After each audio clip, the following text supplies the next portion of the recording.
रघुवीर सिंह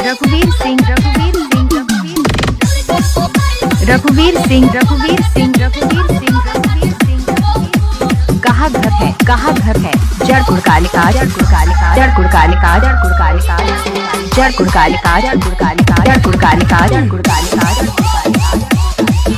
और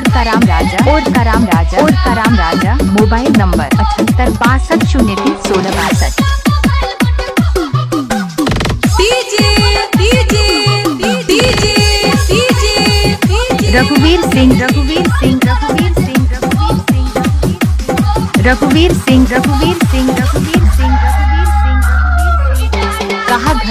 कहाँ घर है जड़ कुड़कालिका